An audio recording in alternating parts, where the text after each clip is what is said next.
Good afternoon to all. आपला मागचा topic जो होता तो रिझर्व्ह बँक ऑफ इंडिया आपण डिस्कस केला, राईट? Yes sir. ओके, आता आपण डिस्कस करूया आपला पुढचा टॉपिक असणार तो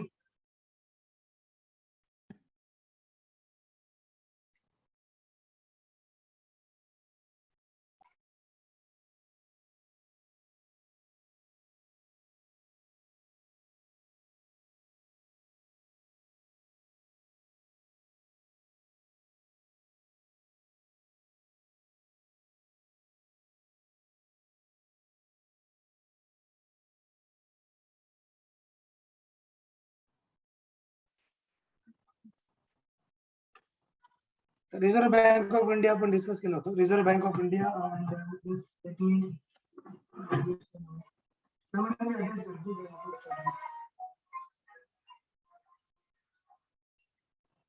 हॅलो, हा पवन बोल. हा ये ना, ऍड्रेस त्याला काय प्रॉब्लेम नाही आहे. हा चालेल ना, काही प्रॉब्लेम नाही. हो येईल. ओके.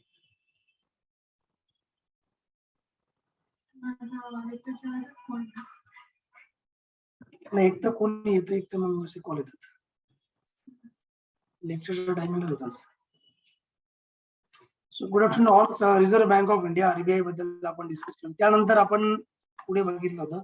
बघा, ऍक्च्युली थोडासा पीपीटी थोडा वेट करा. पीपीटी मी तुम्हाला शेअर करतो तुम्हाला ग्रुपवरती. थोडासा मला वेळ द्या फक्त पीपीटी साठी. मी सगळ्यांना शेअर करून देईल, ठीक आहे? चालेल ना सगळ्यांना, काही इश्यू नाही ना?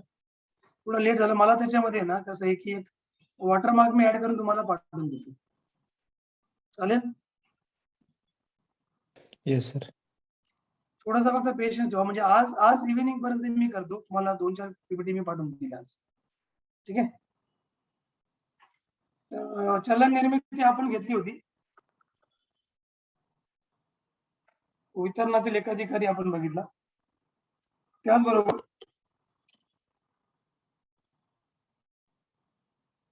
आरबीआयची कार्य आपण बघितली. मला मी तुम्हाला 2-4 प्रश्न विचारतो. आरबीआयची स्थापना केव्हा झाली?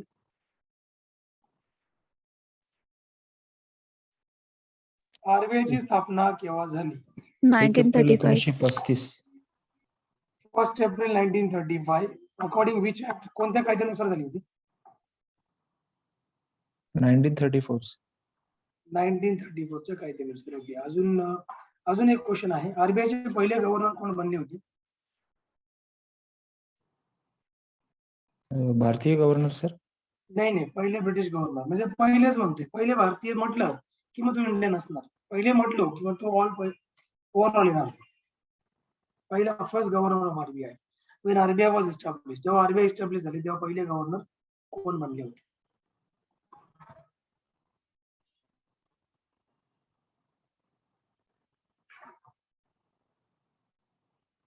सांगा बरं.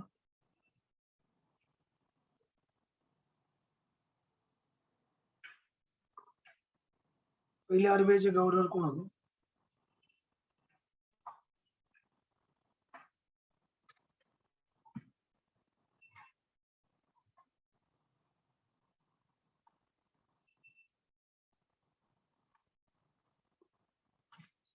फर्स्ट आरबीआय गव्हर्नर कोण होते सांगा लवकर.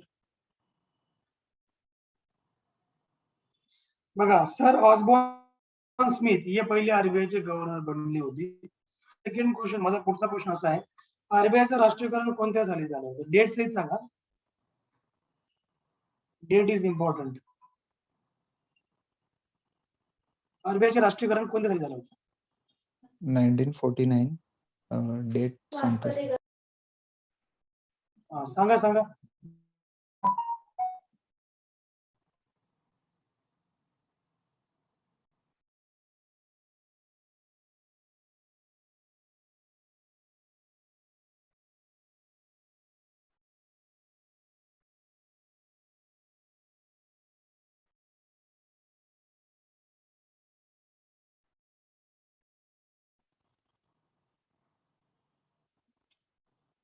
सांगा. अगदी बरोबर आहे नेहा. 1 जानेवारी 1949. 1 जानेवारी 1949 या रोजी आरबीआयचं राष्ट्रीयकरण झालं होतं.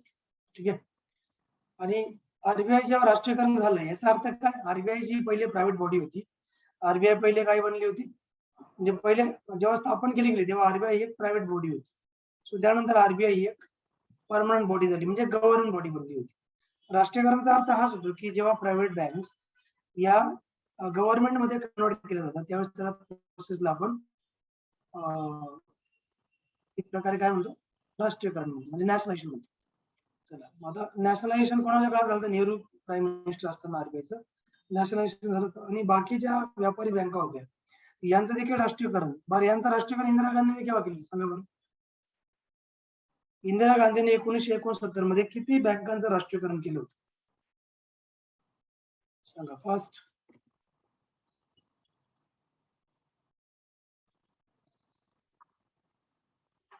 ब्राईटनेस सांगा.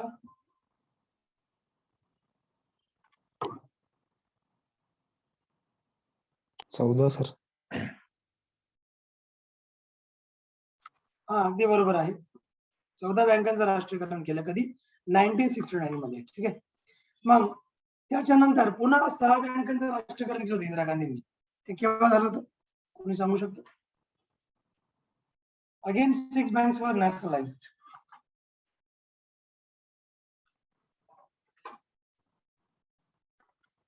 लोक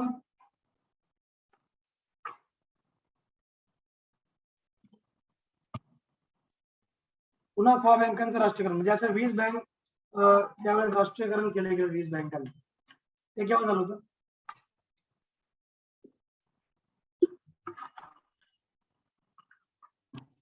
बघा सोपं आहे, आन्सर आहे याचं 1984 मध्ये. हे आपण बघितलं मागच्या क्लासमध्ये. आता पुढे आपण बँकांची बँक आपण त्याचे कार्य बघितलं आरबीआयचे. पतनियंत्रण हे आरबीआयचं कार्य आहे. बँक रेट वगैरे आपण बघितलं, बँक रेट काय असतो, रोख राखीचे प्रमाण काय असतं, सीआरआर, एसएलआर काय असतो, रेपो रिपर्चेस ऑब्लिगेशन्स काय असतात, रिव्हर्स रेपो रेट काय असतो, संख्यात्मक साधने आपण बघितली होती, गुणात्मक साधने आपण बघितली होती. ठीक आहे. त्यानंतर मग याच्यात सर्व प्रकार जो होता आपण याच्यामध्ये बघितला होता. तर यामध्ये नेक्स्ट आपण घेऊया ते आहे सरकारची बँक. हे पण कार्य झालेले आरबीआयचं. साप्ताहिक कुठल्या कुठल्या आरबीआय पब्लिश करतं ते आपण बघितलं, डिस्कस केलेलं.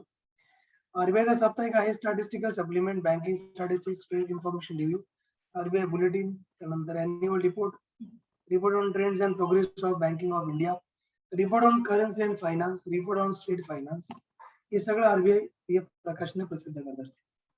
So we have discuss this. आर्थिक धोरणामध्ये औद्योगिक धोरण, मुद्रा विषयक धोरण, वित्तीय धोरण व व्यापार विषयक धोरण यांचा समावेश होतो. त्यानंतर institute of bank management Mumbai, म्हणजे आरबीआयने स्थापन केलेल्या काही बँकिंग इन्स्टिट्यूट आहेत त्यांची नावं आपण डिस्कस केली होती मागच्या क्लासमध्ये. इन्स्टिट्यूट ऑफ बँक मॅनेजमेंट आपण बघितलं Mumbai, college of agriculture banking बघितलं Pune, banker staff college Chennai आपण बघितलं, national institute of bank management Pune आपण, म्हणजे या संस्था तुम्हाला लक्षात ठेवायच्या की या कोणत्या संस्था कुठं लोकेट आहे. एक्झाम मध्ये तुम्हाला एक प्रश्न विचारला जातो. ठीक आहे. त्याचबरोबर यामध्ये नेक्स्ट आहे आरबीआयचे आधुनिक कार्य. आरबीआयचे आधुनिक कार्य कोणती आहेत? ठीक आहे.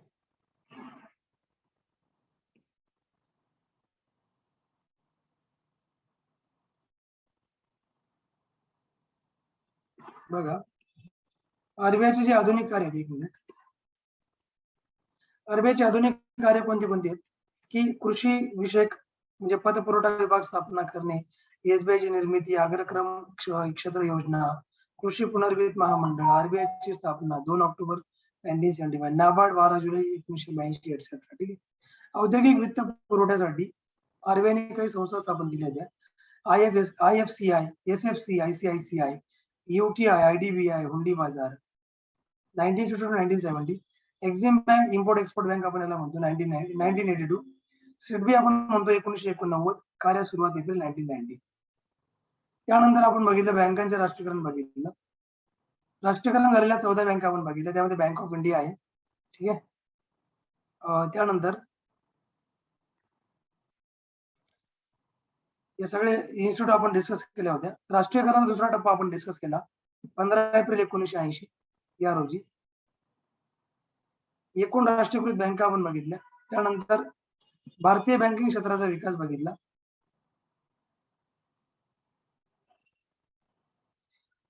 त्यानंतर अग्रणी बँक आपण बघितला. बँक एकूण शाखा ग्रामीण, हे वाक्य होतं ना आपलं, इथपर्यंत झालं होतं ना आपला भारतीय बँक. हा, हे वाक्य पूर्ण इथून बाकी आहे सर.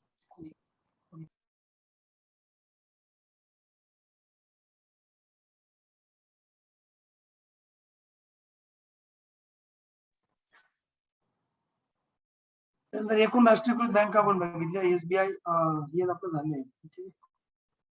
त्यानंतर आपण बघितलं, हा आपण इथून आपल्या पुढे बाकी, बरोबर ना विश्वनाथ सर? Yes sir. भारतीय बँकिंग क्षेत्राचा विकास आणि भारतातील बँक क्षेत्र हे आपण डिस्कस करणार आजच्या क्लासमध्ये. तर आजचा आपला जो डेटा असेल तो असणार या बँकिंग क्षेत्रावर आधारित. बघा, इंडियन इकॉनॉमीचा बॅकबोन म्हणून बँकिंग सेक्टरला आयडेंटिफाय म्हणजे ओळख आहे याची. ठीक आहे. बँक जे आहे, बँकिंग सेक्टर इंडियन अर्थव्यवस्थेचं काय बॅकबोन आहे. जर बँकिंग पूर्णपणे डुबली तर पूर्ण भारताची अर्थव्यवस्था डुबू शकते. ठीक आहे, हे कन्फर्म.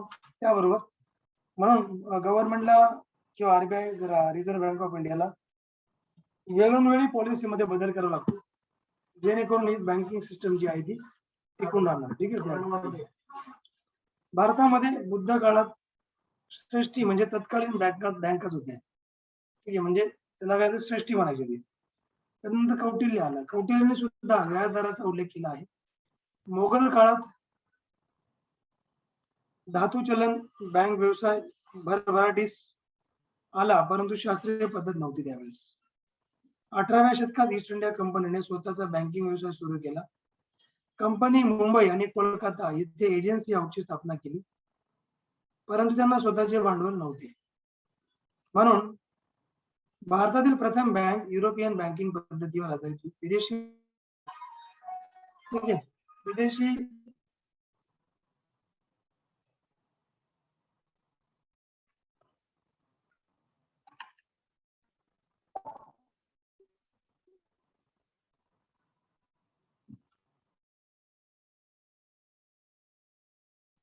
मोगल काळात धातू चलन बँक व्यवसाय भरभराटीस आला, परंतु शास्त्रीय पद्धतीने सुरू केला. कंपनी मुंबई आणि कोलकाता येथे एजन्सी हाऊसची स्थापना केली, परंतु त्यांना स्वतःचे भांडवल नव्हते. भारतातील प्रथम बँक युरोपियन बँकिंग पद्धतीवर आधारित विदेशी भांडवलाच्या आधारे अलेक्झांडर अँड कंपनीद्वारे 1770 मध्ये कोलकाता येथे बँक ऑफ हिंदुस्थानची स्थापना करण्यात आली. सो भारतीय बँकिंग क्षेत्राचा विकास बघा कशा प्रकारे झालेला आहे. म्हणजे थोडासा याचा इतिहास बघता, आज जर आपण बघितलं, आज बँकिंग सेक्टरने फार प्रगती केली. आज जर बघितलं तर पहिला जो कालखंड होता, आज आपले जे भारतामध्ये ज्या काही बँकिंग सेक्टरचा विकास आहे, अमेरिकन बँक, युरोपियन बँक, नंतर काही नॉर्थ एशियन बँक, या बँकांचा ज्या प्रकारे आज कारभार चालतोय, याच्या फॉलोअप ठेवून भारतीय बँकांचा विकास झालेला आहे. ठीक आहे. परंतु त्यांना स्वतःचे भांडवल नव्हते. आणि भारतातील प्रथम बँक कोणती होती? युरोपियन बँकिंग पद्धतीवर. म्हणजे भारतातील पहिली जी बँक होती युरोपियन बँकिंग पद्धतीवर आधारित विदेशी भांडवलाच्या आधारे अलेक्झांडर अँड कंपनीद्वारे 1770 मध्ये कोलकाता येथे बँक ऑफ हिंदुस्थानची स्थापना करण्यात आली होती.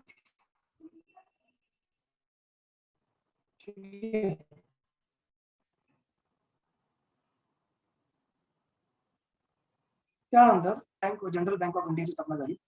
ठीक आहे. त्यानंतर खासगी भागधारकांनी एकत्र येऊन 1806 मध्ये बँक ऑफ बेंगॉल, 1840 मध्ये बँक ऑफ मुंबई, 1883 मध्ये बँक ऑफ मद्रास या 3 इलाका बँकांची स्थापना करण्यात आली होती. 1865 साली अलाहाबाद बँक. त्यानंतर बघा कशा बँक भारतामध्ये स्थापन केल्या गेल्या. ठीक आहे. Just a moment. Bengal bank आली होती व जनरल बँक ऑफ इंडियाची स्थापना झाली होती. खासगी भागधारकांनी एकत्र येऊन 1806 मध्ये बँक आता बघा याच्या 3 बँक आहेत ना, बँक ऑफ बेंगॉल बँक, याला बीबीएम म्हणतात. मागच्या क्लासमध्ये बीबीएम म्हणजे काय, ब्लॅकबेरी मेसेंजर कसं असतं त्या प्रकारे, ठीक आहे.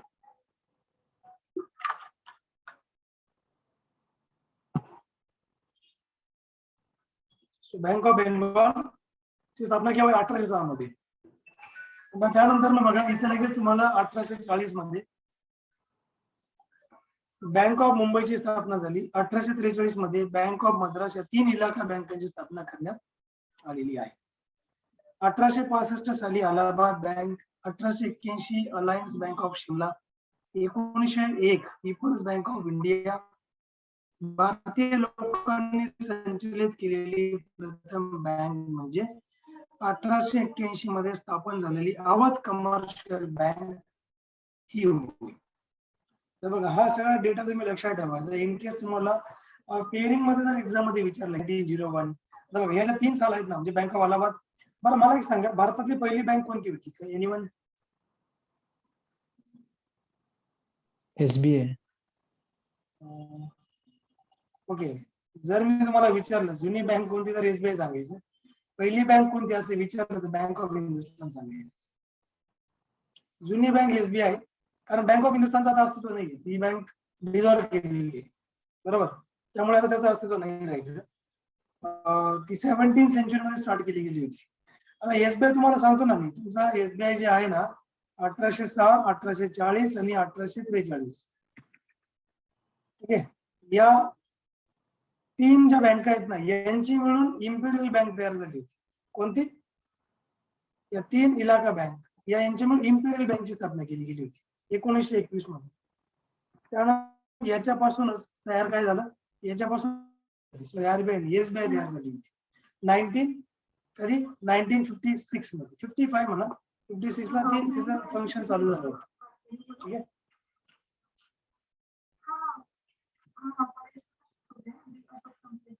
त्यानंतर मग इथे तुम्ही बघा 1865 साली Allahabad bank, 1881 alliance bank of Shimla, 1901 मध्ये पीपल्स बँक ऑफ इंडिया, भारतीय लोकांनी संचलित केलेली प्रथम बँक म्हणजे 1881 मध्ये स्थापन झालेली अवध कमर्शियल बँक. कोणती? अवध कमर्शियल बँक होय.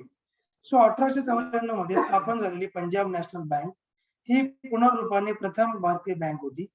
सध्या अस्तित्वात असलेली सर्वात जुनी बँक कोणती? पंजाब नॅशनल बँक ही होय. 19व्या शतकाच्या तुलनेने 20व्या शतकात प्रामुख्याने 1906 नंतर भारतीय बँकांचा आणि 1917 मध्ये उद्योजकांना उद्योगासाठी वित्तीय मदत करण्यासाठी टाटा औद्योगिक बँकेची स्थापना करण्यात आलेली आहे, ठीक आहे. कसली? टाटा औद्योगिक बँक.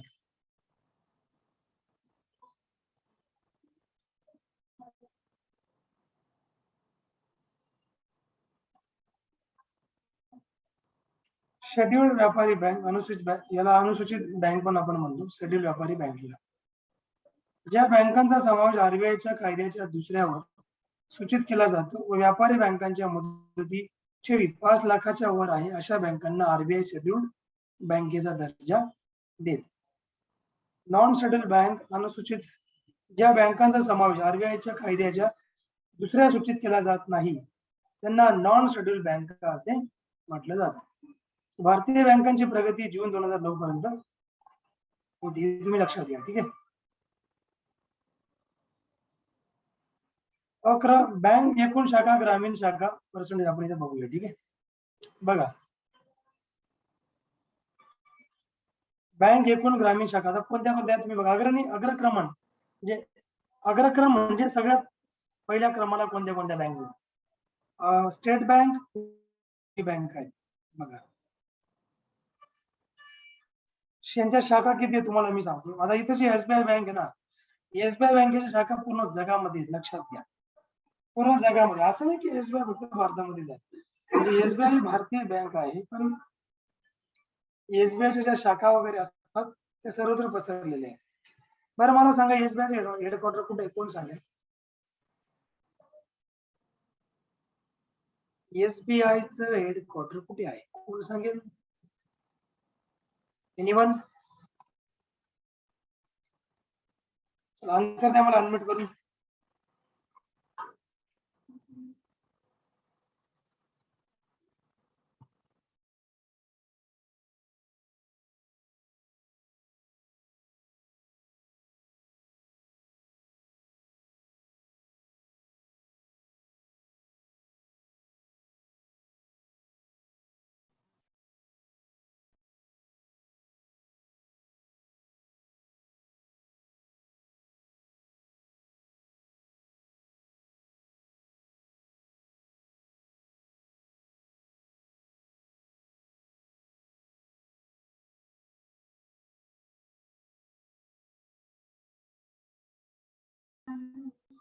तर मला सांगा एसबीआय हेड ऑफिस कुठे आहे? मुंबईला आहे, लक्षात ठेवा. ठीक आहे. स्टेट बँक व सहयोगी बँका बघा एसबीआयचे किती आहे टोटल? 16,294 म्हणजे 34.39 जो शेअर आहे बँकिंग सेक्टरमध्ये तो एसबीआयचा आहे भारतामध्ये. ठीक आहे. तर हा किती रेशो किती आहे? सहयोगी बँका 5,619, स्टेट बँकच्या बँकेचे 16,294, 34.49. राष्ट्रीयकृत बँका किती आहेत? राष्ट्रीयकृतचा अर्थ होतो नॅशनलाइज बँक. राष्ट्रीयकृत म्हणजे काय? एसबीआय राष्ट्रीयकृत मध्ये येते का? नाही. एसबीआय जी बँक आहे वेगळ्या कायद्याने बनवण्यात आलेली आहे. एसबीआयची जी स्थापना आहे एसबीआय बँकेची ती एसबीआय कायद्यानुसार तयार झालेली बँक आहे. लक्षात ठेवायचे.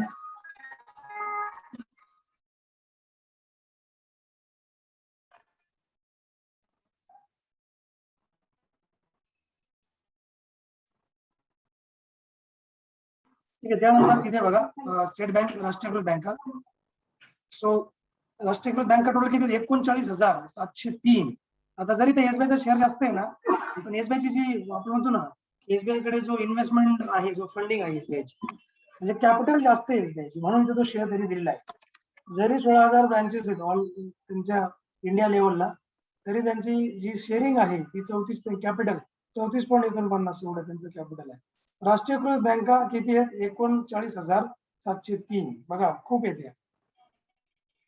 13,425 या म्हणजे 39 ते 13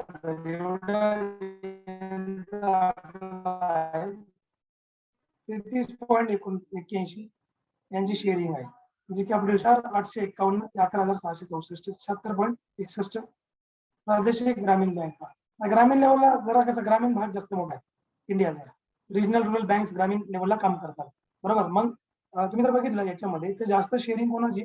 शेअरिंग तसं बघा बँकाचा जो टक्का आहे ज्यानुसार पर्सेंटेज ग्रामीण बँका म्हणजे तर प्रत्येक गावोगावी आता बँका व्हायला लागलेल्या आहेत.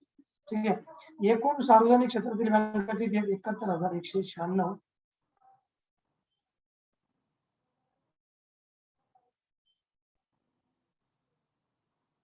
ओके. तो इथे या किती आहेत? 3,688 म्हणजे 43.1. इतर अनुसूचित बँका आहेत 8,979 तर 1,126 12.54. परकीय अनुसूचित बँका 2,954 म्हणजे 1.36. सर्व अनुसूचित बँका 8,470 ते 3,000 38,818 39.54. बिगर अनुसूचित बँका 44,411. एकूण व्यापारी बँका 8,514 तर 31,818. ठीक आहे.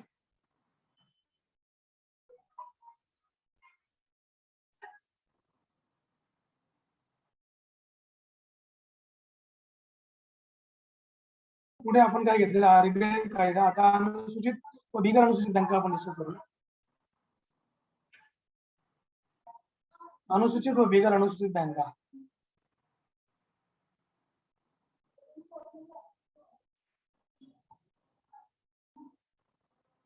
अनुसूचित व बिगर अनुसूचित बँका कोणत्या? आरबीआय कायदा 1934 या कायद्यानुसार व्यापारी बँकांचे वर्गीकरण 2 प्रकारात केले जाते. किती प्रकारात होतं? 2 प्रकारात होतं. त्यामध्ये पहिला अनुसूचित बँका दुसरा बिगर अनुसूचित बँका. आता अनुसूचित बँका म्हणजे काय? बिगर अनुसूचित बँका म्हणजे काय? हे आरबीआय कायद्यानुसारच पॉसिबल आहे 1934 या प्रकारे. तर यामध्ये बघा नंबर 1 जो आपण बघू अनुसूचित बँका याच्यामध्ये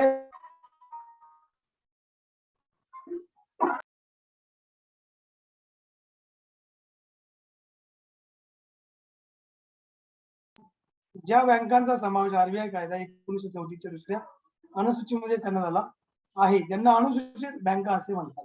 अनुसूचित बँका आता आरबीआयच्या सूची असतात बरोबर. आरबीआय जो कायदा आहे ना 1934चा त्याच्यामध्ये कलम आहे म्हणजे कलम सगळे बँकिंग रिलेटेड. त्या कलमनुसार आरबीआय आपले राईट्स आरबीआय कडे असतात आणि त्यानुसार आरबीआय जे आहे ते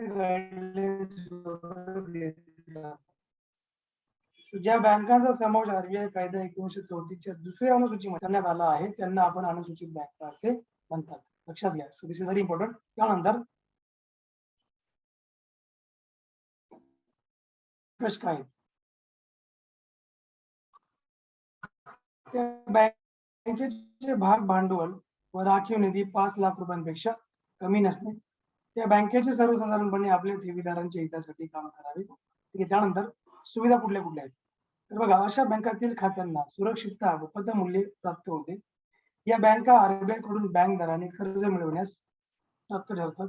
या बँकांना आरबीआय कडून पुनर्वित्ताच्या सोयी प्राप्त होतात. या बँकांना आरबीआय कडून प्रथम दर्जाच्या विनिमय पत्रांच्या पुनर्वटणीच्या सोयी प्राप्त होतात. या बँकांना आपोआप निरसन गृहाचे सदस्यत्व मिळते. यालाच आपण काय म्हणतो? याला आपण म्हणतो म्हणजे एक अनुसूचित ज्या बँक्स आहेत, अनुसूचित व बिगर अनुसूचित बँका. आता बिगर अनुसूचित आपल्या बाकी आहेत. आपण फक्त अनुसूचित बघतोय, त्यांचे निकष वगैरे काय ते आपण बघतोय, सुविधा वगैरे काय आपण ते. ठीक आहे. त्यानंतर अशा बँकातील आता सुविधा याच्यामध्ये काय असतात बघा, अशा बँकातील खात्यांना सुरक्षितता व पतमूल्य प्राप्त होत असते.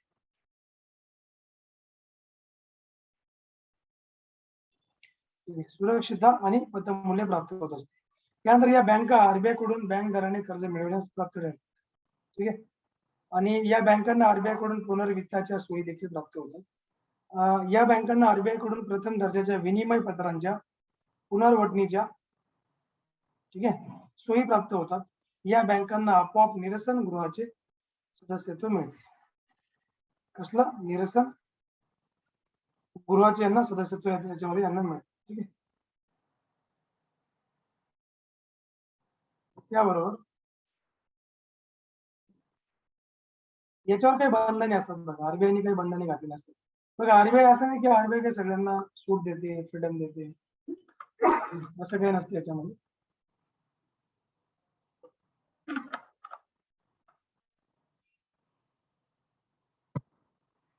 बँक किती पण इंडिपेंडेंट काम करत असेल, शेवटी आरबीआय त्याच्यावर कंट्रोल हा असतो. ते तुम्ही लक्षात घेणं गरजेचं आहे. ठीक आहे. मग बंधने काय बघायची? बंधने अशी आहेत, सीआरआर व एसएलआर चे बंधन याच्यावर असते. त्याबरोबर प्रत्येक बँकेला आपल्या आठवड्याचा अहवाल दर शुक्रवार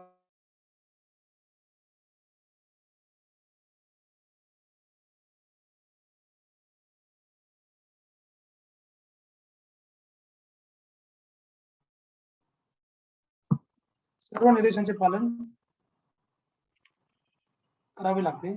ठीक आहे. याचबरोबर पुढचा पॉईंट आपण घेऊया याच्यामध्ये,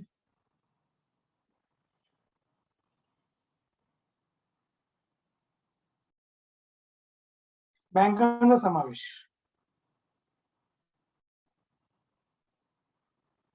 बँकांचा समावेश एसबीआय व तिच्या सहभागी बँका. आता याच्यामध्ये कोणत्या कोणत्या बँकांचा समावेश होणार आहे? एसबीआय व तिच्या सहयोगी बँका.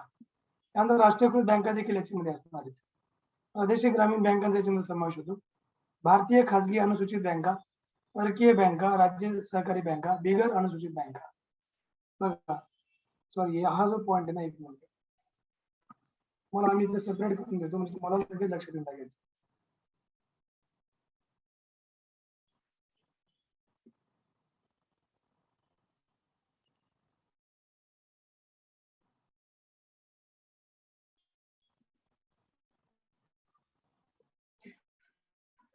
बघा, याच्यामध्ये तुम्हाला जर विचारलं गेलं अनुसूचित आणि बिगर अनुसूचित बँका, यांच्यामध्ये अनुसूचित बँकांमध्ये कोणत्या कोणत्या बँकांचा समावेश होतो याच्यामध्ये तुम्ही बघू शकता. यामध्ये तिच्या सहभागी बँका येतात. त्यानंतर राष्ट्रीयकृत बँका याच्यामध्ये नॅशनल बँक्स. त्यानंतर प्रादेशिक ग्रामीण बँका याच्यामध्ये येतात. भारतीय खासगी अनुसूचित बँका याच्यामध्ये येतात आणि परकीय बँका, राज्य सहकारी बँका यामध्ये यांचा समावेश होतो. हे तुम्ही लक्षात घेणं गरजेचं आहे. ठीक. त्यानंतर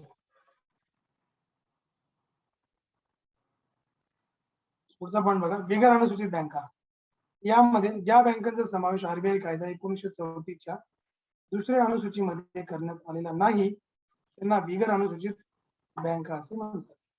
ज्यांचा समावेश आरबीआय कायदा 1934च्या दुसऱ्या अनुसूचीमध्ये करण्यात आलेला आहे त्यांना आपण काय म्हणतो? त्यांना आपण म्हणतो अनुसूचित बँका. ज्यांचा समावेश नाही त्यांना आपण काय म्हणतो? बिगर अनुसूचित बँका. ज्यांचा आरबीआय कायद्यामध्ये समावेशच नाही. जे आरबीआय कायद्यात ज्या बँकांचा समावेश आहे ते अधिकृत बँका आहेत, म्हणजे त्यांना अधिकार जास्त आहेत, त्यांना पॉवर जास्त आहे. या बँकांना आरबीआयच्या कर्ज, पुनर्वित्त, विनिमय पत्रांची पुनर्वटणी इत्यादी सोयी प्राप्त होत नाहीत. त्याबरोबर मात्र या बँकांना आरबीआयची काही बंधने लागू पडतात.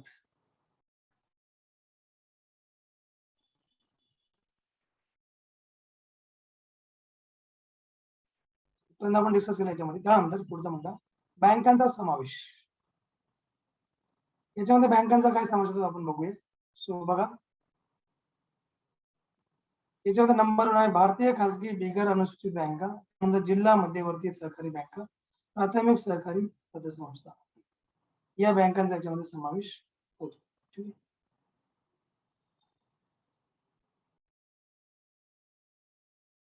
व्यापारी बँकांची कार्य.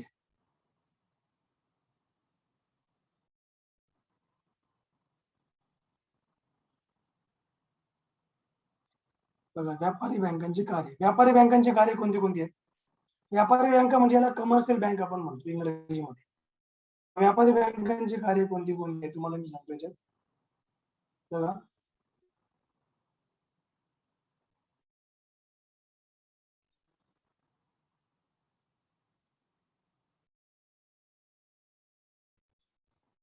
व्यापारी बँका लोकांकडून ठेवी स्वीकारून त्याच ठेवीतून गरजू लोकांना कर्ज देण्याचे प्राथमिक कार्य करतात. याबरोबर बँक ही ऋणको धनको अशी दुहेरी भूमिका बजावते. याच्यामध्ये नंबर 1 प्राथमिक कार्य. त्यांचं प्राथमिक कार्य काय राहतं बँकांचं, व्यापारी बँकांचं? ठेवी स्वीकारणे. ठेवी म्हणजे कोण? जे आपण बँकांमध्ये पैसा वगैरे ठेवतो त्याला ठेवी म्हणतात, म्हणजे डिपॉझिट म्हणतो आपण त्याला इंग्रजीमध्ये.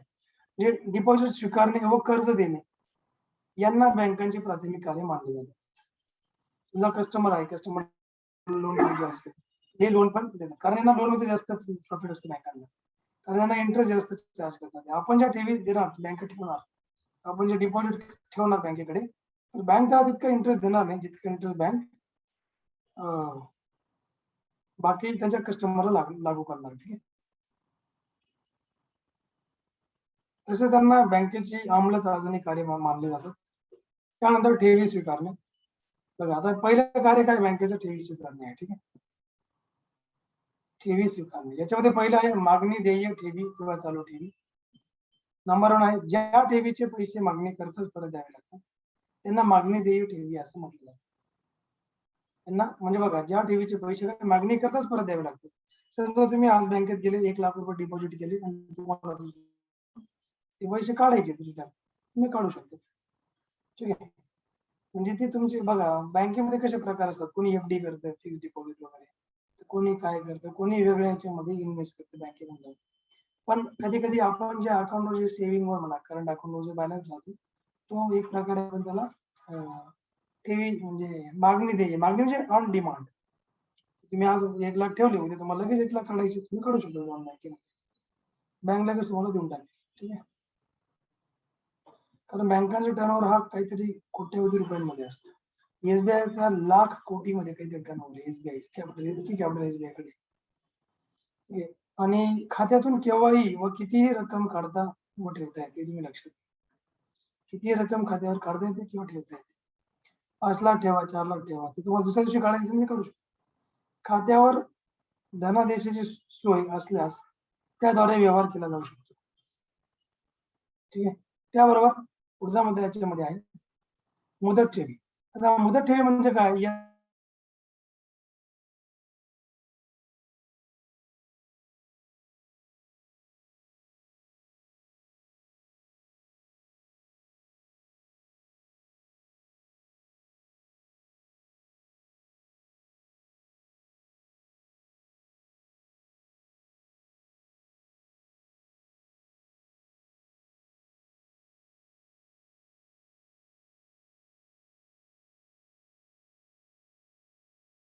बचत नाही, याला म्हणतो आपण सेव्हिंग अकाउंट.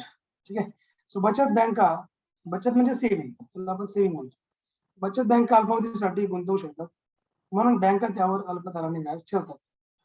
आता समजा तुम्ही ज्या ठेवी बँकेत जाऊन ठेवल्या त्याची तुमची बचत खात्यात तुम्ही ठेवल्या असतील, कुठे? बचत खात्यामध्ये, तर बँका तुम्हाला काही व्याज देणारच नाही बचत खात्याला, म्हणजे नाच्या बरोबर किंवा एकदम कमी देणार. 5 लाख ठेवले असतील तर तुम्हाला महिन्याला काहीतरी 200, 300, 400, 500 रुपये तुम्हाला देणार. 8% आणि तेच पैसे बँक दुसऱ्याला देणार त्याच्यावर 10 ते 12% इंटरेस्ट लावणार. म्हणजे किती अमाऊंट बँक त्याचा बिझनेस त्याच्यावर चालतो. आणि यामुळे यांनी इथे जे आहे ना बँक काय करू शकतो तुमचा बचत करायचा पैसा तुम्ही जर सेव्हिंग मध्ये पैसा ठेवला तर बँक तो पैसा कुठे इन्व्हेस्ट करू शकते. शेअर मार्केटला इन्व्हेस्ट करू शकते किंवा कुठे काही इन्व्हेस्ट स्कीम्स मध्ये इन्व्हेस्ट करू शकते. आणि बँकांची पण इन्व्हेस्टमेंट असते ठीक आहे रिअल एस्टेट मध्ये पैसा अडकू शकते. ते डिपेंड करतं की बँक कुठे इन्व्हेस्ट करणार ते आपल्याला नाही सांगत बँक. आपण जर पैसा बँकेत ठेवला बँक आपल्याला सांगणार का नाही आम्ही तुमचा पैसा उद्या रिअल एस्टेट लावतोय असं आपल्याला सांगणार का नाही सांगत. आपल्याला माहिती नसतं आपला पैसा तिथे आहे का नाही पण आपल्या अकाउंटमध्ये दिसतं रिफ्लेक्ट होतं की आपल्याला अमाऊंट बँकेत आहे. त्यानंतर आवर्ती ठेवी आहेत. ते मी black करून देतो.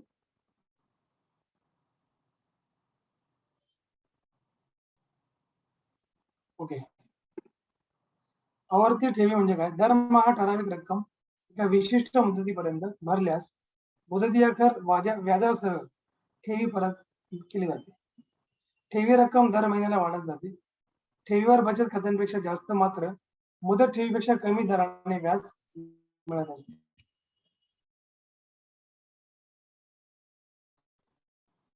कर्ज व अग्रिमे देणे हा पुढचा पॉईंट आहे.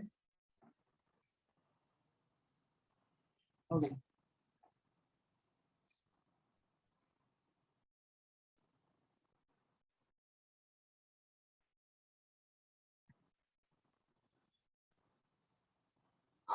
ओके याच्यामध्ये आहे बघा कर्ज व अग्रिमे देणे बँका जमा केलेल्या ठेवींमधून निरनिराळ्या पद्धतीने कर्ज व अग्रिमे देतात ठीक आहे. याबरोबर स्वतःसाठी नफा कमवतात आणि बँकांना स्वतःसाठी जर नफा कमवला नाही बँकांना प्रॉफिट होणार का नाही होणार. आता समजा आपण ज्या ठेवी बँकेमध्ये जाऊन ठेवतो पैसे त्याच्यावर बँक आपल्याला 2% व्याज देतं 1% व्याज देतं. सेम बँक त्यांच्या पैशांना देईल का तेवढं व्याज दुसऱ्या कस्टमरला कर्ज देताना नाही देणार. 10-12% पुढेच ते बँक देऊ शकते पुढे आकारणार ठीक आहे. सो मग म्हणून याच्यामध्ये काय असतं बघा नफा कमवणे त्यांचं मेन उद्देश असतो बँकांचा. नफा नाही कमवला तर एम्प्लॉईचं पेमेंट कसं करणार बरोबर. त्यामुळे ठराविक मुदतीसाठी कर्ज दिले तर त्याला कर्ज व अग्रिमे असं म्हटलं जातं. ठराविक मुदतीसाठी कर्ज दिलं किंवा अग्रिमे दिले कर्ज व अग्रिमे म्हणजे एक प्रकारे एक कर्ज असतं मुदत कर्ज असतं त्याला आपण अग्रिमे म्हणतो. सो रोख कर्ज त्यानंतर अधिकर्ष सवलत त्यानंतर तारण मूल्यधारित कर्ज त्याबरोबर हुंड्याची वटवणी पतचलन निर्माण करणे पतचलन निर्माण करणे.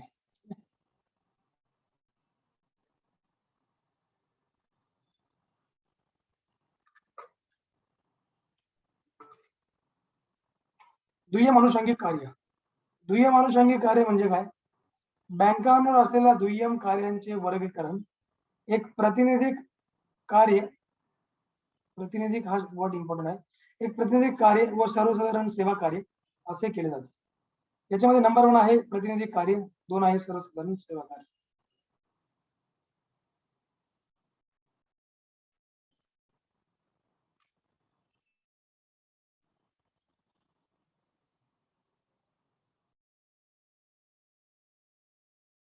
नेक्स्ट आपण घेऊ याच्यामध्ये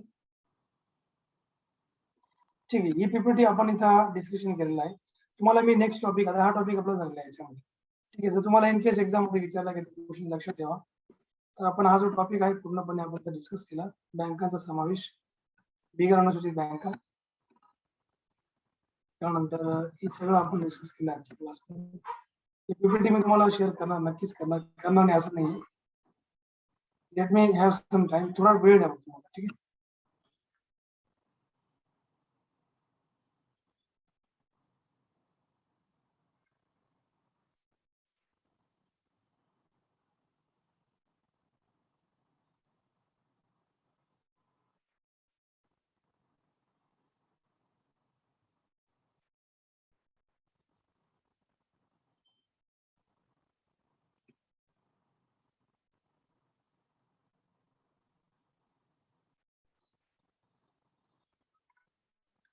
दिसते सगळ्यांना पीपीटी स्क्रीन दिसते का? हो Yes, sir. sir. Yes. Okay. Topic बघा आपला काय असणार आहे.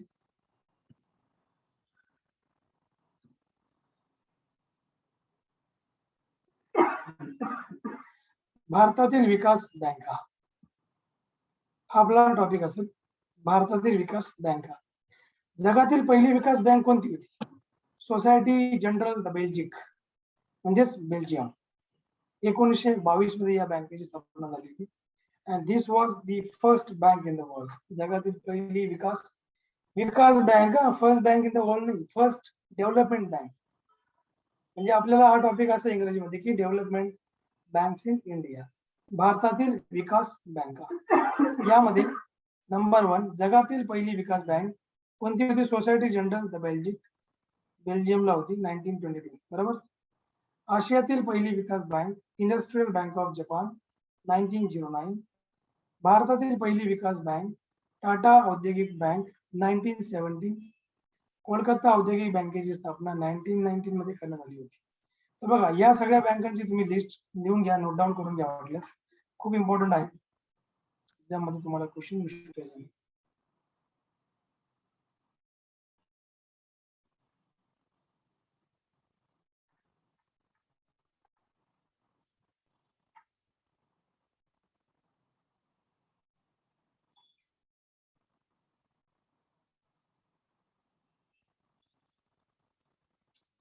भारतातील विकास बँका. जगातील पहिली विकास बँक कोणती ही तुम्हाला मी सांगितली. आशियातील पहिली विकास bank industrial bank of Japan 1902. भारतातील पहिली विकास बँक कोणती? टाटा औद्योगिक बँक 1917. कोलकाता औद्योगिक बँकेची स्थापना 1919 मध्ये करण्यात आली होती. ठीक आहे, कधी झाली होती? 1919 मध्ये करण्यात आली होती. बघा याच्यामध्ये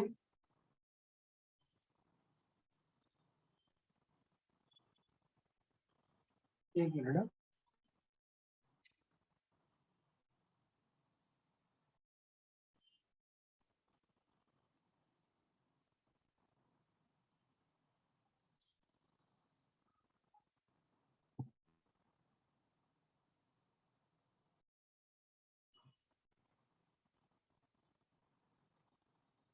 आशियातील पहिली म्हणजे एशियातील पहिली विकास बँक कोणती होती?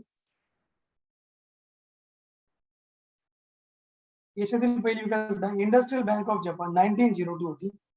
याबरोबर भारतातील पहिली विकास बँक टाटा औद्योगिक बँक 1917. कोलकाता औद्योगिक बँकेची स्थापना 1919 1919 मध्ये करण्यात आली होती. त्यानंतर पुढे आपण जाऊया. ठीक आहे, तुम्हाला पुढचा मुद्दा मी देतो याच्यामध्ये.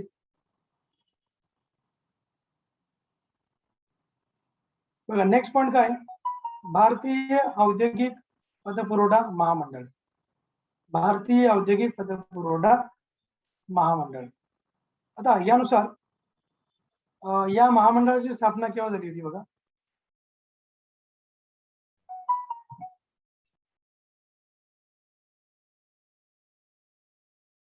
भारतीय औद्योगिक पतपुरवठा महामंडळ या मंडळाची स्थापना 1 जुलै 1948 ला करण्यात आली होती. ही स्वातंत्र्योत्तर काळातील पहिली विकास बँक होती, ही तुम्ही लक्षात घ्यायची. त्याबरोबर औद्योगिक पतपुरवठा महामंडळाची प्रमुख कार्य काय होती? नंबर 1 औद्योगिक क्षेत्रात उत्पादन संस्थांना मध्यम व दीर्घ मुदतीची कर्ज देणे. नंबर 2 औद्योगिक क्षेत्रात नवीन प्रकल्प स्थापन करणे. 1 जुलै 1993 रोजी IFCI चे रूपांतर सार्वजनिक मर्यादित कंपनीत करण्यात आले. असे रूपांतर झालेली ही वित्तीय क्षेत्रातील पहिली संस्था ठरली होती. ठीक आहे, पहिली संस्था ही ठरली होती. याबरोबर IFCI ही जी वित्त संस्था आहे, ही वित्त संस्था पंजाब नॅशनल बँकेमध्ये विलीन करण्याचे प्रस्तावित देखील करण्यात होते त्यावेळेस. ओके, काही क्वेश्चन डाऊट असतील मागच्या टॉपिक वर तुम्ही विचारू शकतात किंवा या टॉपिक वरती.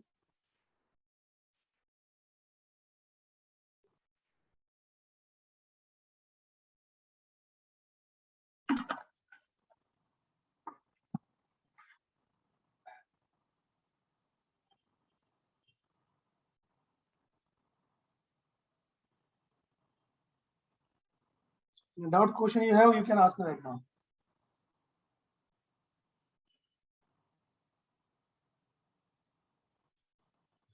ठीक आहे, जायचं पुढच्या स्लाइड कडे.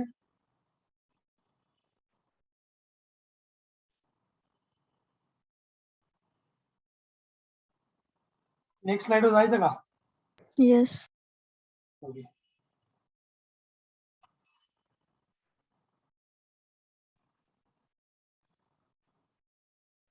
सो बघा, पुढचा पॉइंट आहे भारतीय औद्योगिक पत आणि गुंतवणूक महामंडळ.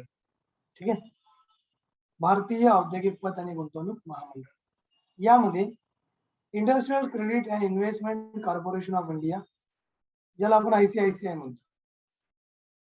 ICICI बँकेचा फुल फॉर्म या industrial credit and investment corporation of India.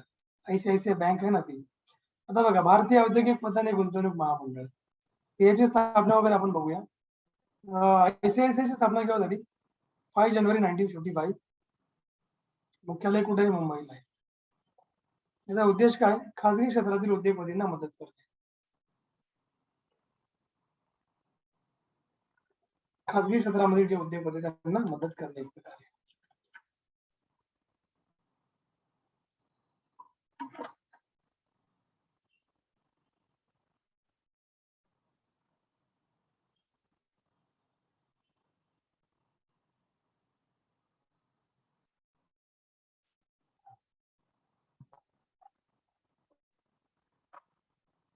स्थापना केव्हा झाली? 5 जानेवारी 1955. मुख्यालय कुठे आहे? मुंबईला आहे. उद्देश काय? खासगी क्षेत्रामध्ये जे उद्योगपती असतात त्यांना मदत करणे, भांडवल उभारणीमध्ये सहभाग. जागतिक बँक, IBRD, अमेरिकन उद्योगपती, इंग्लंड, जर्मनी उद्योगपती व संस्था, भारतीय बँका, विमा कंपन्या यांचा याच्यामध्ये समावेश होता. 1993 मध्ये जॉईंट स्टॉक कंपनीमध्ये संयुक्त भांडवली कंपनी रूपांतर करण्यात आले. 1998 मध्ये विकास बँकांनी सर्वव्यापी बँकिंग व्यवसाय सुरू करावा अशी शिफारस श्री S.H. खान यांच्या अध्यक्षतेखाली कार्यगटाने केली आहे. देशातील पहिली वैश्विक बँक म्हणून ICICI ने 1 एप्रिल 2002 पासून कार्य सुरू केले असून ICICI ही देशातील SBI, HDFC खालोखाल तिसरी मोठी व्यापारी बँक आहे. This point very very important. ठीक आहे, त्यानंतर पुढचा मुद्दा आहे भारतीय औद्योगिक विकास bank, industrial development bank of India, ज्याला आपण IDBI म्हणतो. बघा, तुम्हाला कोणत्याही बँक मध्ये एक्झामला विचारलं जातं. SBI बद्दल विचारलं गेलं आपण SBI डिस्कस केलं. तुम्हाला ICICI बद्दल विचारलं गेलं आपण ICICI डिस्कस केलं. तुम्हाला IFCI बद्दल विचारलं गेलं हे आपण तुम्हाला मी सांगितलेलं आहे. तुम्हाला भारतातील विकास बँका कोणत्या कोणत्या विचारलं गेलं म्हणजे भारतातील कोणती आहे हा टॉपिक आहे आपला विकास बँक. हा चॅप्टरचा टॉपिक आहे आणि यामध्ये तुम्हाला या जगातल्या मोठ्या मोठ्या विकास बँका आहेत. ठीक आहे,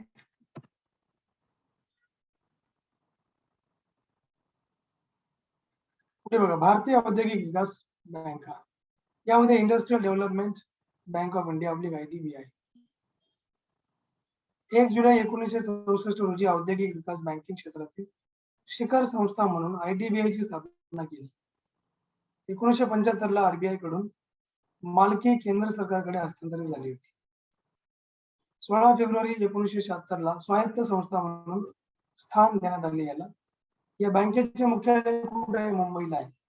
उद्दिष्ट काय? भारतीय औद्योगिक विकास बँकेचं उद्दिष्ट आहे की बघा, भारताच्या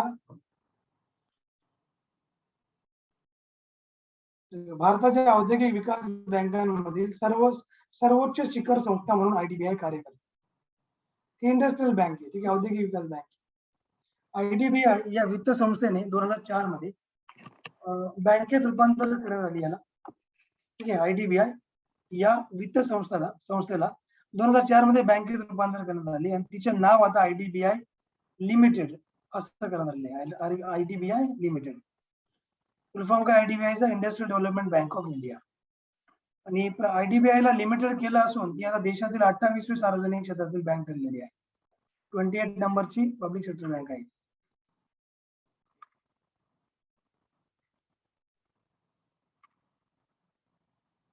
याबरोबर IDBI जी आहे, IDBI ही शिखर संस्था म्हणून विविध बँकांना पुनर्वित्ताच्या सोयी उपलब्ध करून देते. त्यानंतर उद्योग व्यवसायांना प्रत्यक्ष पतपुरवठा तसंच इतर कार्यही करत असते ही बँक. याबरोबर IDBI चा संचालक मंडळात रिझर्व्ह बँकेचा गव्हर्नर हा अध्यक्ष असतो. तर डेप्युटी गव्हर्नर हा उपाध्यक्ष असतो. उद्योगांच्या आधुनिकीकरणासाठी 1976 मध्ये IDBI सुरू केलेली योजना सॉफ्ट लोन स्कीम ही योजना यांनी सुरू केली होती. युनिट ट्रस्ट ऑफ इंडिया भारतीय घटक प्रन्यास याला आपण UTI म्हणतो. सामान्य जनतेची बचत औद्योगिक क्षेत्राकडे वळवण्यासाठी युनिट ट्रस्ट ऑफ इंडियाच्या वतीने स्थापनेची कल्पना नेहरूंकडे मांडणारे तत्कालीन संरक्षण TT कृष्णमाचारी. ठीक आहे. तर हे सगळे काय आहेत, हे सगळे आपण जर डिस्कस बघितलं तर हे सगळं तुम्हाला IDBI बद्दलची तुम्हाला इन्फॉर्मेशन आपण घेतलेली आहे. ठीक आहे.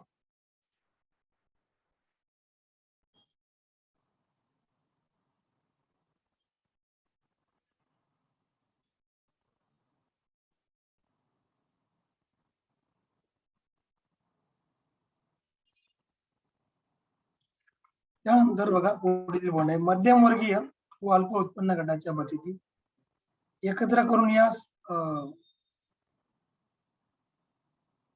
संघटितरित्या म्हणजे यांना एकत्र करून या संघटितरित्या भांडवल बाजारामध्ये गुंतवणूक मध्यमवर्गीयांना औद्योगिक प्रगतीचे लाभ मिळवून देण्याच्या उद्देशाने 1963च्या युनिट ट्रस्ट या कायद्याने 1 फेब्रुवारी 1964 रोजी UTI ची स्थापना केली. देशातील म्युच्युअल फंड सुरू करणारी ही पहिली संस्था ठरली.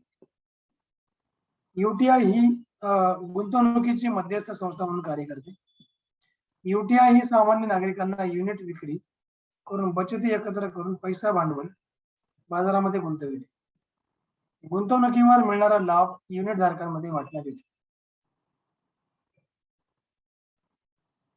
याबरोबर साधारणतः प्रत्येक युनिटची किंमत 10 रुपये किंवा त्याच्या पटीत असते. UTI ची Guinness book of world record मध्ये नोंद झालेली योजना म्हणजे कोणती मास्टर गेम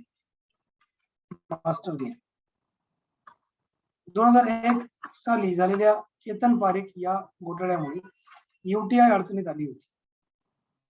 ठीक आहे. कधी 2001 मध्ये सन 1987 नंतर भारतातील व्यापारी बँकांना म्युच्युअल फंड क्षेत्रामध्ये भारताने प्रवेश केला आणि त्यानंतर मग भारतीय स्टेट बँक आणि कॅनरा बँक या दोन बँकांनी प्रथम म्युच्युअल फंड सुरू केले होते. त्याबरोबर UTI देशातील सर्वात मोठा असलेल्या म्युच्युअल फंडाचे विभाजन करण्याचा निर्णय केंद्रीय मंत्रिमंडळाने 31 ऑगस्ट 2002 ला घेतला होता. सध्या UTI चे UTI 1 व UTI 2 असे विभाजन झालेले आहे. त्यानंतर वाघूळ समिती म्युच्युअल फंड स्कीम संदर्भात आहे. नाडकर्णी समिती आहे सार्वजनिक क्षेत्रातील प्रतिभूती संदर्भात. 31 मार्च 2009 पर्यंत देशात 43 म्युच्युअल फंड होते. त्यापैकी एकट्या महाराष्ट्रामध्ये 40 म्युच्युअल फंड नोंदणीकृत आहेत. म्युच्युअल फंड क्षेत्रात 1987 मध्ये सार्वजनिक बँकांना व 1992 मध्ये कंपन्यांना प्रवेश देण्यात आलेला आहे. ठीक आहे. त्यानंतर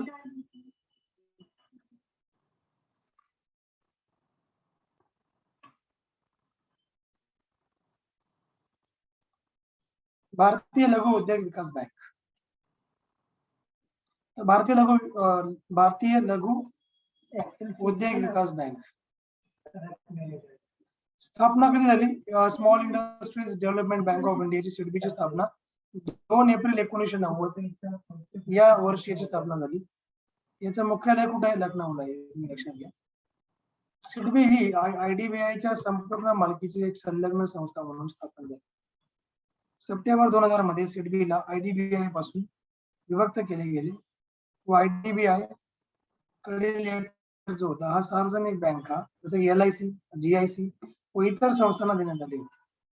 याचं कार्य काय असतं बघा, लघु उद्योगांना कर्ज पुरवठा करणाऱ्या वित्तीय संस्थांच्या कार्यपद्धतीत सुसूत्रीकरण करणे.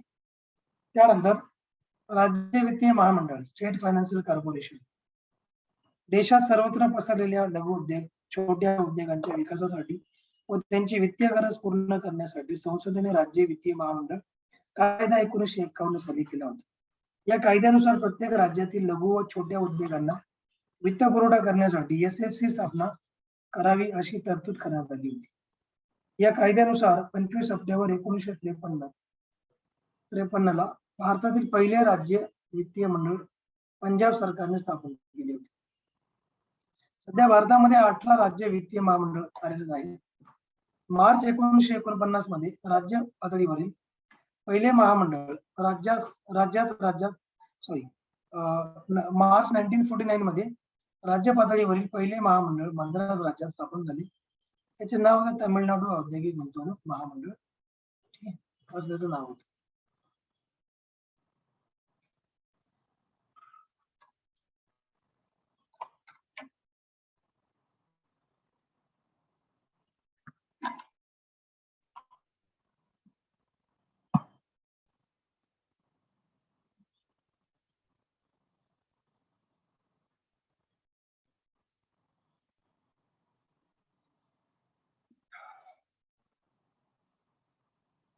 त्यानंतर पुढचा मुद्दा आहे आयात निर्यात बँक.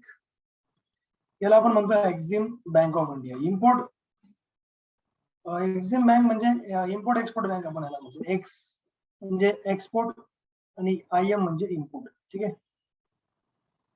तर याच्यामध्ये बघा 1 जानेवारी 1982 ला भारतीय आयात निर्यात बँकेची स्थापना झाली. या बँकेच्या स्थापनेची शिफारस कोणी केली होती? DS जोशी या समितीने या बँकेच्या स्थापनेची शिफारस केली होती. कार्य सुरू केव्हा झालं? 1 मार्च 1982 रोजी.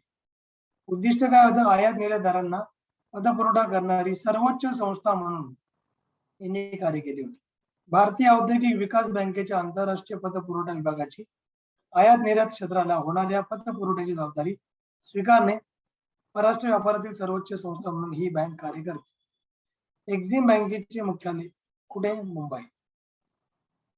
निर्यातीची जोखीम कमी करण्यासाठी निर्यात पत व हमी महामंडळाची स्थापना केली होती. कधी?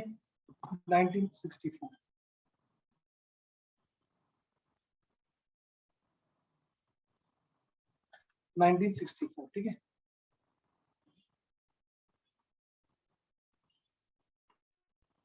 त्यानंतर भारतीय आयुर्विमा महामंडळ LIC.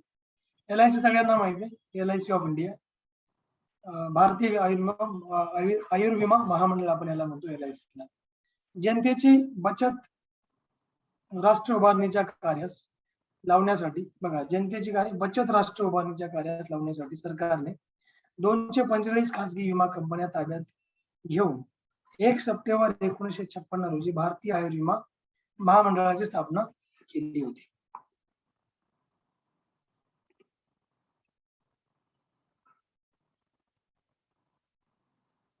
या महामंडळाचे मुख्यालय कुठे आहे? मुंबईला. LIC चे 7 प्रादेशिक कार्यालय आहेत. कुठे? मुंबई, कोलकाता, दिल्ली, चेन्नई, हैदराबाद, भोपाळ व कानपूर. येथे LIC चे 7 प्रादेशिक कार्यालय आहेत. भारतातील पहिली विमा कंपनी ओरिएंटल सोसायटी 1818. साधारण विमा महामंडळ पुढचा मुद्दा आहे. साधारण विमा महामंडळ 1972 ला 107 विमा कंपन्यांचे एकत्रीकरण करून साधारण विमा महामंडळ स्थापन करण्यात आले. या महामंडळाच्या कार्यालयाची संख्या किती होती? 1972 ला होती 799 म्हणजे 799 होती आणि 31 मार्चला होती 31 मार्च 1998 ला होती 4208 इतकी होती. ठीक आहे. शाखा बघा याच्या कुठे कुठे. 1 number national insurance company private limited Kolkata. 2 number new India insurance company limited Mumbai. 3 आहे oriental India company limited Delhi. 4 आहे United India insurance company limited Madras. ज्याला आपण NHB म्हणतो, नॅशनल हाऊसिंग बँक. ठीक आहे. NHB म्हणजे नॅशनल हाऊसिंग बँक. याचं हेडक्वार्टर कुठे आहे? नॅशनल हाऊसिंग बँकेचं हेडक्वार्टर दिल्लीला आहे, लक्षात घ्या. ठीक आहे. सो स्थापना झाली जुलै 1988. ते हेडक्वार्टर मी आय थिंक दिलं नाहीये, तो आहे ओरिएंटल इंडिया कंपनीचा आहे. NHB चं लिहून घ्या, NHB चं दिल्लीला हेडक्वार्टर आहे.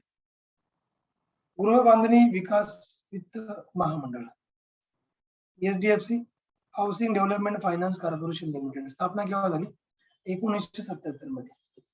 कनिष्ठ व मध्यम उत्पन्न गटातील व्यक्ती, सहकारी संस्था यांना घर बांधणी, प्लॉट खरेदीसाठी दीर्घ मुदतीचे कर्ज देणे. भारतीय पर्यटन वित्त निगमाची स्थापना 1989. याला आपण म्हणतो काय?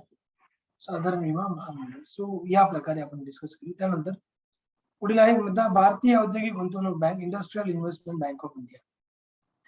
भारतीय औद्योगिक गुंतवणूक bank industrial investment bank of India. बघा IRCI स्थापना 1971 ला झालेली. कधी? 1971 कशाची IRCI याची स्थापना 1971 झाली. IIBI यामध्ये रूपांतर मार्च 1997 झालं याचं. 20 मार्च 1985 मध्ये IRCI चे रूपांतर IRBI म्हणजे industrial reconstruction bank of India यामध्ये करण्यात आली होती. 27 मार्च 1997 मध्ये IRBI चे रूपांतर industrial investment bank of India limited मध्ये करण्यात आले. राज्य वित्त महामंडळांना वित्त पुरवठा करणे, बँका आणि वित्तीय संस्थांना आजारी उद्योगांना सहाय्य करण्यासाठी मदत करणे, आंतरराष्ट्रीय व्यापार इत्यादी. So this is called industrial investment bank of India. भारताचा परकीय व्यापार. ठीक आहे, भारताचा परकीय व्यापार दोन भागात वर्गीकरण याचं करता येऊ शकतं आपल्याला. अंतर्गत व्यापार इंटरनल ट्रेड. नंबर 1 आहे घाऊक व्यापार, नंबर 2 आहे किरकोळ व्यापार, नंबर 3 आहे आंतरराष्ट्रीय व्यापार. आता आंतरराष्ट्रीय व्यापार मध्ये काय आयात व्यापार, निर्यात व्यापार, पुनर्निर्यात व्यापार असे 3 आहेत. अंतर्गत व्यापार मध्ये इंटरनल मध्ये कोण आहे घाऊक व्यापार आहे, किरकोळ व्यापार आहे. होलसेल ट्रेड आपण याला म्हणतो. होलसेल ट्रेड आणि किरकोळ म्हणजे काय एक प्रकारे रिटेल ट्रेड आपण त्याला म्हणतो. ठीक आहे. आणि अंतर्गत व्यापार म्हणजे इंटरनल ट्रेड आहे. इंटरनल ट्रेड मध्ये हे सगळे आपण प्रकार बघितले, हे 2 आणि आंतरराष्ट्रीय मध्ये 3 आहेत. परकीय चलन भांडार फॉरेन एक्सचेंज रिझर्व्ह. कोणत्याही अर्थव्यवस्थेत कोणत्याही वेळी विदेशी व्यवस्था असते त्यास परकीय चलन भांडार असे म्हणतात. ही एक व्यापक संकल्पना असून यामध्ये कशा समावेश होतो बघा. परकीय चलन भांडार म्हणजे फॉरेन एक्सचेंज रिझर्व्ह. बघा अतिशय इम्पॉर्टंट आहे, तुम्हाला सांगतो मी. गव्हर्नमेंट ऑफ इंडियाकडे रिझर्व्ह असणं फार गरजेचं आहे. जर इन केस गव्हर्नमेंट ऑफ इंडियाचे रिझर्व्ह जर समजा खाली झाले, संपले, तर गव्हर्नमेंट ऑफ इंडियाला कर्ज घ्यावं लागतं. रिझर्व्ह म्हणजे बघा, रिझर्व्ह कशा स्वरूपामध्ये असतं. रिझर्व्ह जनरली गोल्ड रिझर्व्ह असतं. मला सांगा, रिझर्व्ह म्हणजे गोल्ड रिझर्व्ह असतं की पैसे स्वरूपात मध्ये पण असते. रिझर्व्ह गोल्ड रिझर्व्ह असतं की पैशा स्वरूपात पण असतं, सांगा बरं.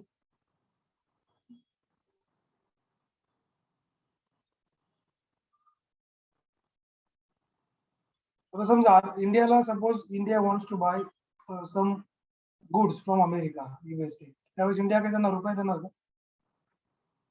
No, India will pay them dollar. ठीक आहे, डॉलर देणार. मग त्या डॉलरच्या स्वरूपात आपल्याकडे गोल्ड किती रिझर्व्ह आहे त्या प्रकारे आपले डॉलर कर्ज म्हणून देणार. कोण? International monetary fund.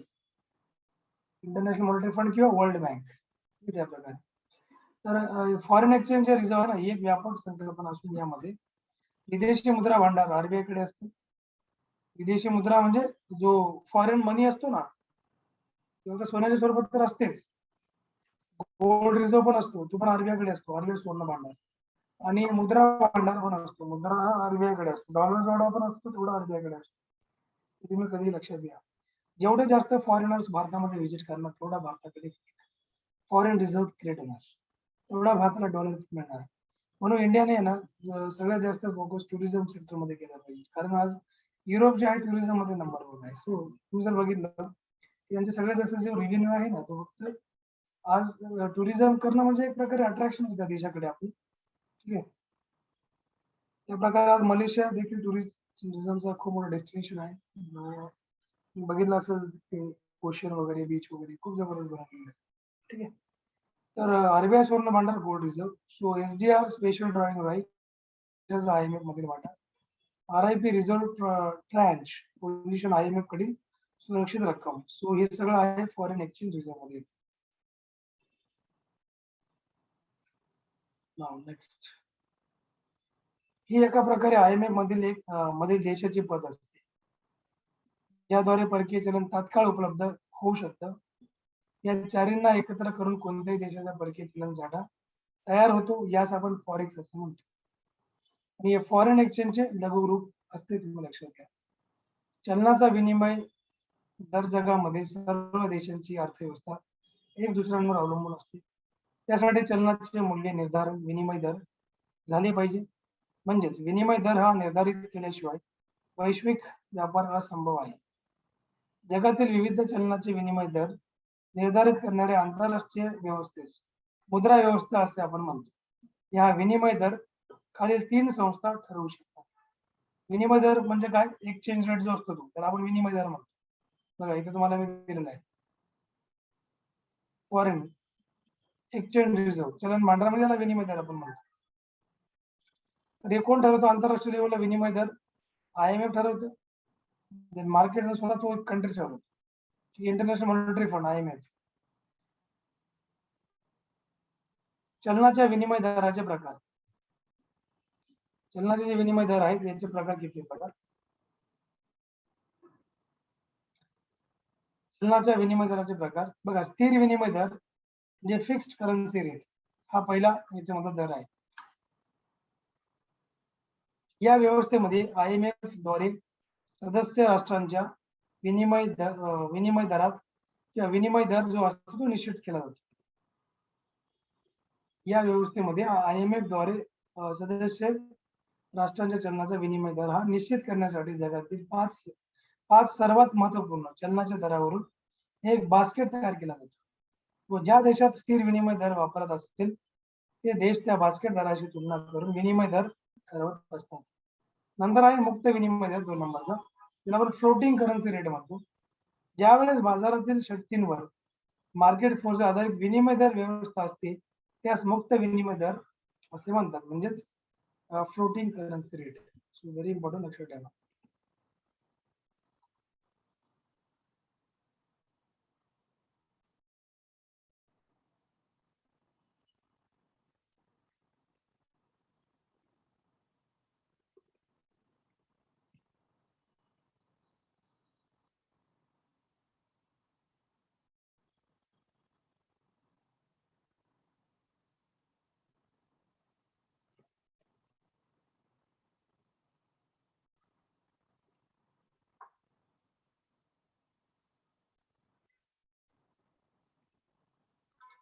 याच्यामध्ये तुम्हाला मी दिले हा स्थिर विनिमय दर आहे आणि फ्लोटिंग करन्सी रेट आहे. तुम्हाला एक्झाम मध्ये विचारलं गेलं की चलनाच्या विनिमय दराचे प्रकार किती आहेत? 2 आहेत.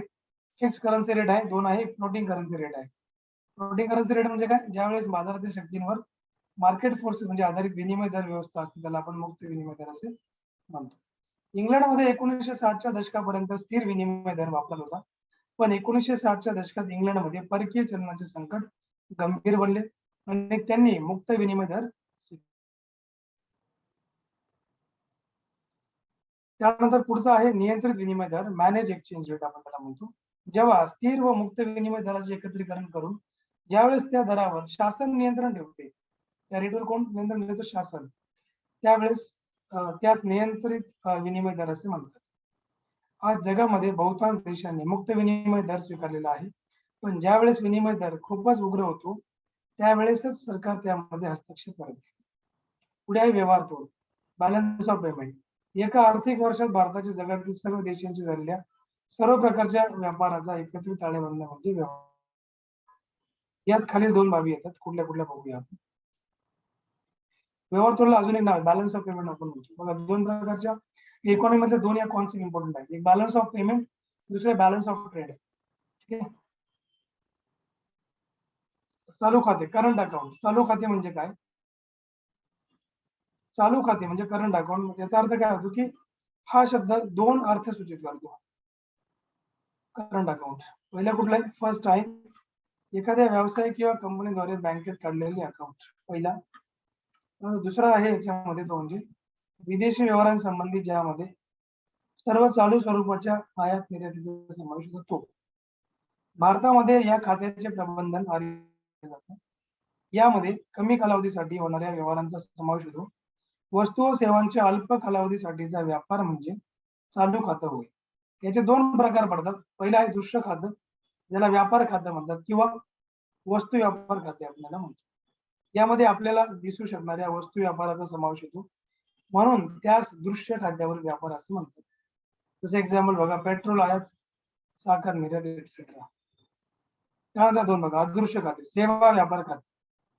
ज्या खात्यांवर सेवांची देवाणघेवाण नोंदवली जाते त्या सेवा व्यापार खाते असे म्हणतात. तो व्यवहार डोळ्यांना प्रत्यक्ष दिसत नसल्यामुळे त्यास अदृश्य खात्यावरील व्यवहार असे म्हटले जाते.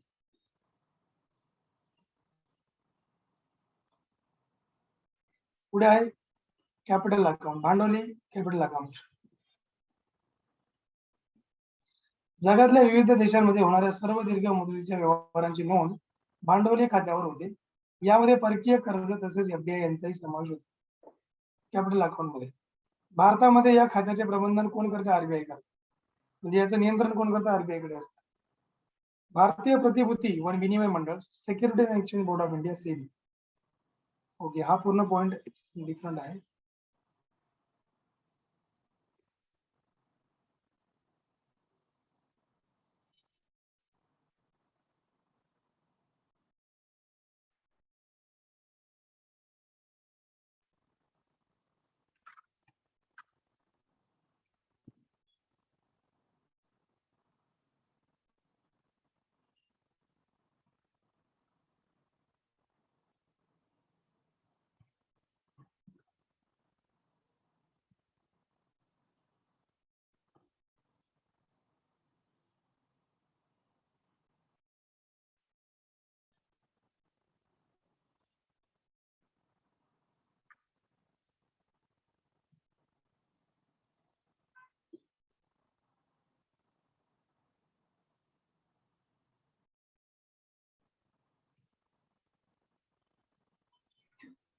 भारतीय प्रतिभूती व विनिमय मंडळ, याला आपण म्हणतो securities and exchange board of India, SEBI.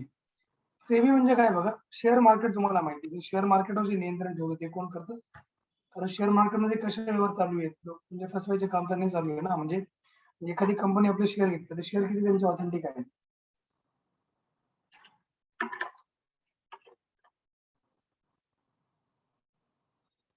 म्हणजे कुठलाही माणूस जे आहे त्याला बळी नाही पडला पाहिजे. म्हणजे कोणत्याही बघा अनऑथेंटिकेटेड कंपनीला सेबी कधीच रजिस्टर करत नाही शेअर मार्केटमध्ये.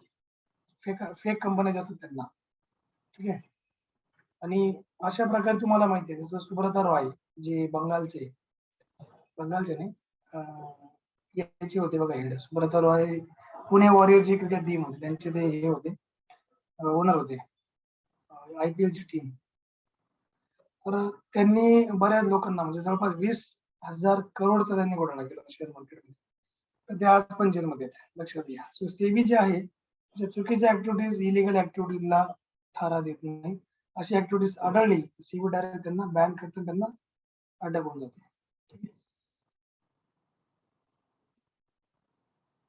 तर सेबी म्हणजे एक शेअर मार्केटवर एक वॉच करणारी एक संस्था आहे. सेबीची स्थापना केव्हा झाली? 12 एप्रिल 1988. सेबी ही स्टॅट्युटरी बॉडी आहे, वैधानिक दर्जा आहे याला. 31 मार्च 1992 ला ही क्रिएट केली गेली. मुख्यालय याचं मुंबईमध्ये आहे. विभागीय कार्यालय दिल्ली, कोलकाता, चेन्नई 3 ठिकाणी आहे. आणि याची शिफारस GS पटेल समितीने केली होती की एक सेबीचा फुल फॉर्म आहे security exchange board of India. ठीक आहे. शेअर मार्केटला एक प्रकारची सिक्युरिटी आहे यांच्याकडून. तर भारतीय भांडवल बाजाराचे नियंत्रण करण्यासाठी भारत सरकारने 2 कायदे संमत केले होते. हे बघा, कंपनी कायदा 1956 चा, दुसरा प्रतिभूती करार, जे विनिमय कायदा एक्सचेंज ऍक्ट 1956, त्याला SCRA असं आपण म्हणतो, 1956. तरी सुद्धा भांडवल बाजारात अनेक दोष उणिवा होत्या. 1980 नंतर भांडवल बाजाराचा विस्तार लक्षणीय होता, परंतु शिस्तबद्ध नव्हता. म्हणून सरकारला भारतीय भांडवल बाजाराचे नियंत्रण व विकास घडवून आणण्यासाठी एक स्वतंत्र संस्था असावी अशी गरज भासत होती. त्यासाठी सेबीची स्थापना करण्यात आली होती.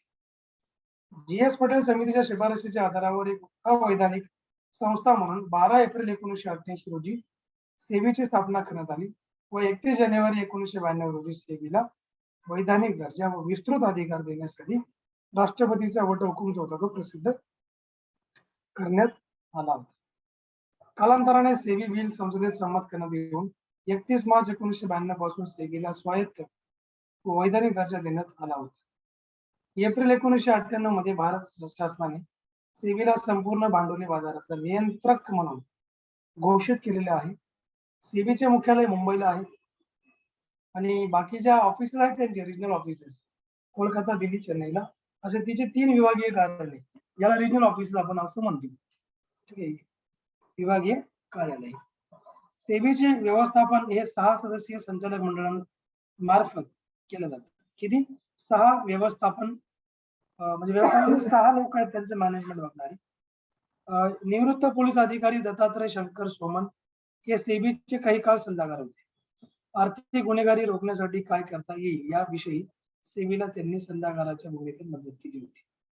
यामुळे सेबी बळकट झाली आणि गुंतवणूकदारांना दिलासा देण्यात यशस्वी झाली होती.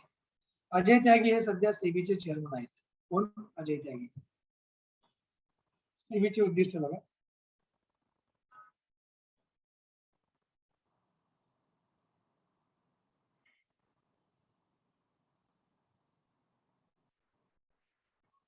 कंपन्या, संस्था यांना आपल्या प्रतिभूतींच्या शेअर्स, डिबेंचर्स इत्यादी विक्रीसाठी योग्य वातावरण निर्मिती करणे. सेबीचं हे उद्दिष्ट असतं की जे कंपन्या वगैरे शेअर मार्केटमध्ये असतात ना किंवा ज्यांना इंडियामध्ये, ओके, सो विक्रीसाठी योग्य वातावरण निर्मिती करणे हे सेबीचं उद्दिष्ट असतं.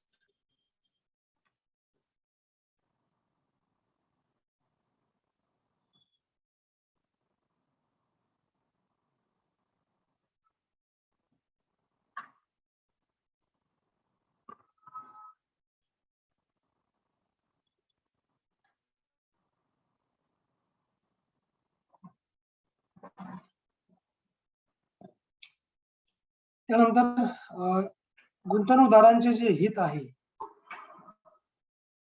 गुंतवणूकदारांचे हित संरक्षण करणे, सर्व रोखे बाजाराच्या व्यवस्थापनावर परिणामकारक नियंत्रण ठेवणे, रोखे बाजारात आवश्यक योग्य व अत्याधुनिक सोयी सुविधा उपलब्ध करून देण्यास प्रयत्नशील राहणे, तसेच रोखे बाजारांचा कारभार स्पर्धात्मक व व्यावसायिक तत्वांवर चालण्यासाठी वातावरण निर्मिती करणे.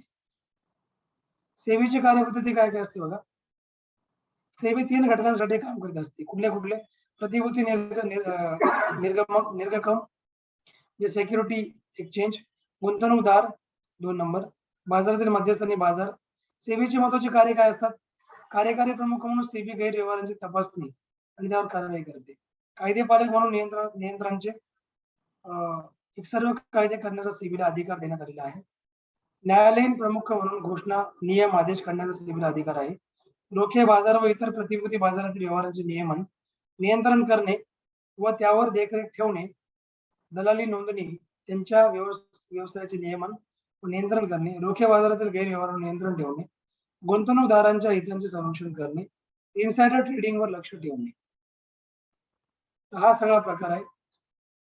अशा प्रकारे हे आजच्या सगळे आपण चॅप्टर सगळे आपण डिस्कस. काही क्वेश्चन डाऊट असतील तर नक्की विचारा. डिस्कस.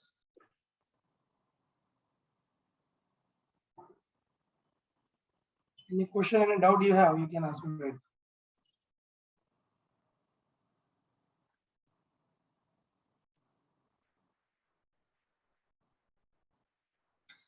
बोला, काही question?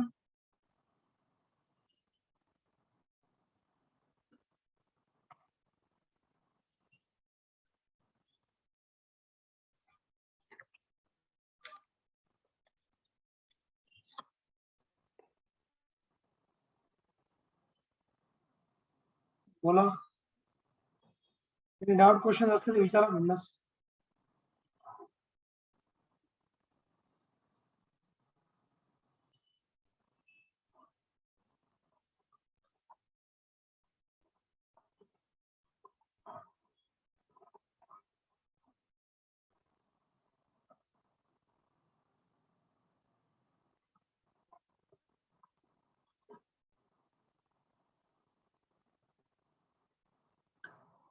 Okay, so no doubt you have. काही डाऊट वगैरे नाहीये? No sir. ठीक आहे, चालेल. या पीपीटी वगैरे मी तुम्हाला शेअर करून देईन आज इव्हिनिंग पर्यंत. Give time.